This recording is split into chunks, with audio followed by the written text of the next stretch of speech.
జగన్కి అయితే భద్రత ఏమీ తగ్గించలేదు. ఈ విషయం తాజాగా పోలీస్ శాఖ స్పష్టం చేసింది.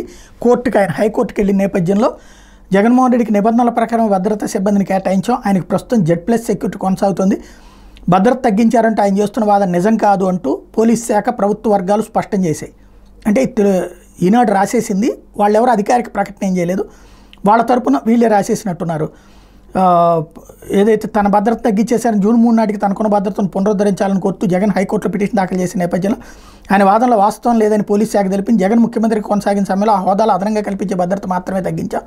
ప్రస్తుతం మాజీ సీఎం అయిన ఆయనకు ముఖ్యమంత్రికి కల్పించే భద్రత ఇవ్వడం కుదరదు. చంద్రబాబు మాజీ ముఖ్యమంత్రిగా ఉన్నప్పుడు ఆయనకి ఎంత భద్రత కల్పించామో ఇప్పుడు జగన్కు అంతే భద్రత కొనసాగిస్తున్నాం. ఇది నిజమైతే నో డౌట్, ఇక అందులో తప్పే లేదు. ప్రస్తుతం జగన్కి 58 మంది సిబ్బందితో భద్రత కల్పిస్తున్నాం. ఆయన ఇంటి దగ్గర 10 మంది సాయుధ గార్డులు భద్రత ఉంది. షిఫ్ట్కి 2 చొప్పున మొత్తం 6 PSOలు 24 గంటల పాటు ఆయనకు భద్రత కల్పిస్తారు.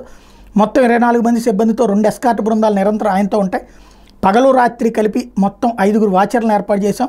ఇన్స్పెక్టర్ స్థాయి అధికారిని భద్రత ఇన్ఛార్జిగా పెట్టాం. 3 షిఫ్టులో పనిచేశారు. మొత్తం 6 ప్రిష్కర్లు, స్క్రీనర్లు నిరంతరం అందుబాటులో ఉండేలా 6 డ్రైవర్లను జగన్కి కేటాయించామని పోలీస్ శాఖ వెల్లడించింది.